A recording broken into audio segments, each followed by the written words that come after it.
Siemens analysis అంటే ఇది కామన్‌గా మన గైడ్‌లైన్స్ ప్రకారం కామన్‌గా 2-5 డేస్ వాళ్ళు శాంపిల్ రిలీజ్ చేయకూడదు. తర్వాత హాస్పిటల్‌కొచ్చి శాంపిల్ ఇస్తారు. రిలీజ్ చేశాక మైక్రోస్కోప్‌లో చూస్తామన్నమాట. ఏమేం చూస్తాం ఇందులో అంటే ఫస్ట్ కౌంట్.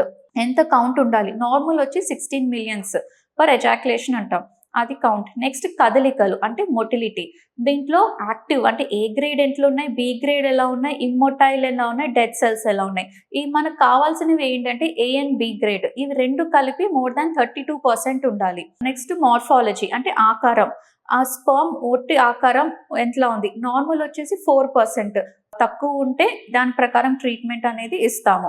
సో ఈ 3 మెయిన్ థింగ్స్ మనం సీమెన్ అనాలిసిస్‌లో చూడాల్సినవి. ఈ అనాలిసిస్ బట్టి మనం నెక్స్ట్ ఫర్దర్ ట్రీట్మెంట్ ఏంటి? నెక్స్ట్ ఇంకా ఎక్కువ టెస్ట్‌లు ఏమైనా చేయాలా అనేది డిసైడ్ అవుతాం. మీరు తీసుకునే అదే మందులు, అదే నాణ్యమైన మందులు మెడ్ ప్లస్ బ్రాండ్స్ పై సగం ధరకే.